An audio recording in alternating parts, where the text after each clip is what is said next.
people's observed that to me when, that's the question I've been answering on radio shows. I'm having a triple double in the finals, so I'm pretty good. Golden State to be able to get a game one, and I let the emotions get the best of me, and pretty much played the last 3 games with a broken hand. So that's what it is.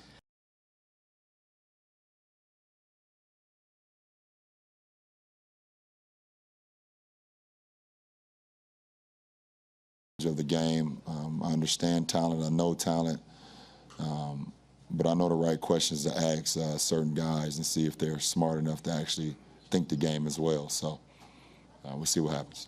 I said it this year or last year, whatever. D'Lo clearly gets hit in the face on a drive.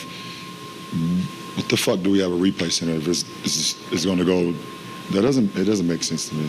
On an AD on the 2 best players for the Nuggets in Murray and Jokic, so they can switch. Murray's got 12 here in the 4th. Defender falls. LeBron 3. Rebound.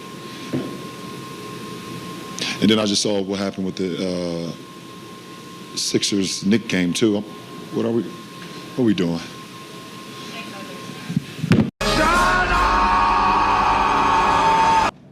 Anybody that don't want to strive to be as close to perfect as possible.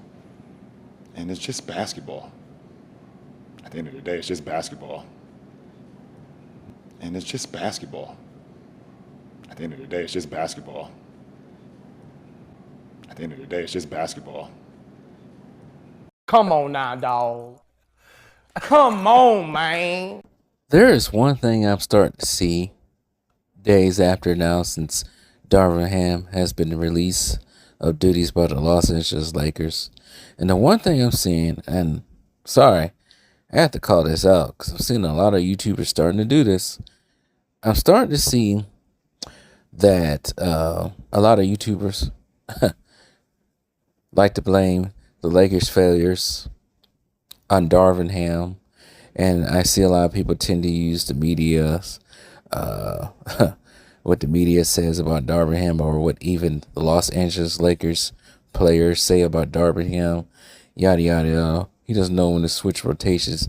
A whole bunch of generic booba hobble. But there's one thing that people seem to forget, and I know those stands are never going to admit it, but some other people tend to keep capping for one LeBron James the whole time. And before I even really get into what I want to say, if you're a Stan lover, please leave the channel. Just go away. Please go, because this ain't the channel for you. I don't know why you guys stick around here and torture yourselves. But then again, some of you guys love it. But the reason why I showed the clips in the beginning, because, and I said this time and time again, that LeBron lacks accountability. He lacks accountability worse than women. It's always excuses with this guy. It's always going to be excuses with this guy. You can blame Darvin. People can blame Darvin Ham all you want, but this has been going on ever since LeBron has been in the league. Ever since he has rose the ranks of NBA stardom. This has been his MO. When things don't go right, it's always someone else's fault. It's always someone else's fault. It'd be one thing if this was an isolated incident with Darvin Ham being fired, but now since he's been in LA, he has had 3 coaches in LA. He has Frank Vogel, Luke Walton, and now Darvin Ham. That's a lot. 2 coaches in Cleveland his first year. That's 5. He had the same coach in Miami for most of his time there. And Cleveland, his first time, he had Mike Brown, Paul Silas.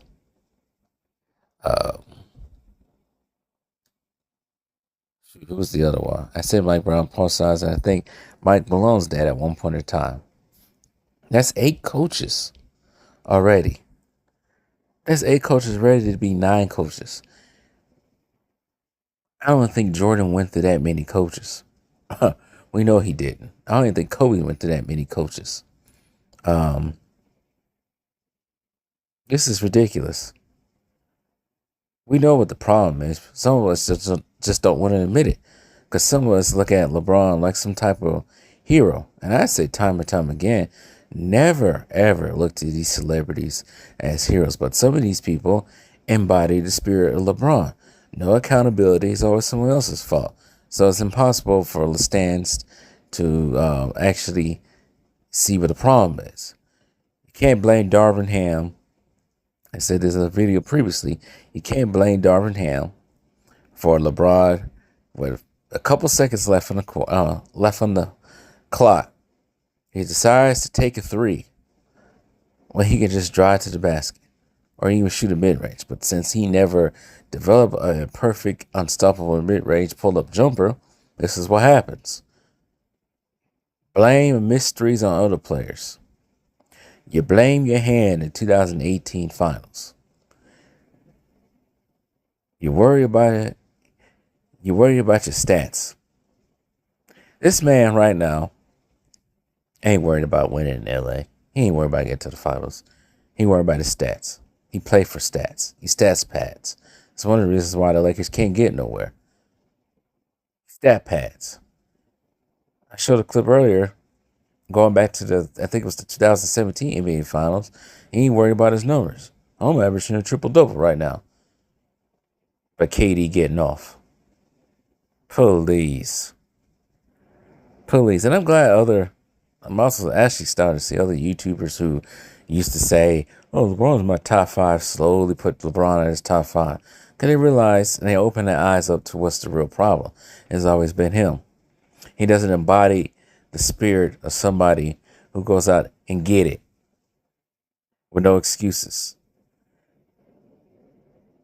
And when they lose, they take full responsibility because they are the leader. He does not act like a leader. So it's someone else's fault. It's Darvin Ham's fault. Well, now it's D'Angelo Russell's fault.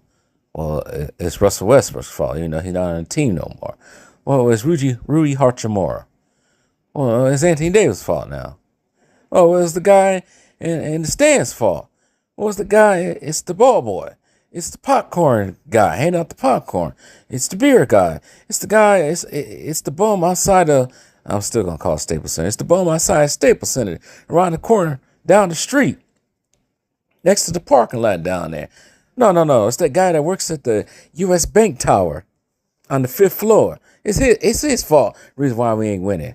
No. It's that guy that lives in Hollywood Hills. It's somebody else's fault. No. Wait. I take it back. It's that guy that lives in Temecula, California. Yeah. It's his fault. Temecula, California is 2 hours away. So, but anyways, it's always somebody else's fault. So I get kind of peeved at how some of these YouTubers continue to keep on this narrative. I'm getting tired of this crap, man. Now he wants to look at Jason Kidd. Ain't gonna work. Old boy, the coach on Detroit. That ain't gonna happen. I think Jason Kidd got signed an extension now. That ain't gonna happen now. Really ain't gonna happen. So who is it gonna be? Yeah. This man is uncoachable. He thinks he know more than anybody else. Shoot, if they have Phil Jackson coaching this team, he'll think he knew more than Phil Jackson. Ain't no Phil Jackson won 11 championships. I know more than Phil Jackson. I know about basketball.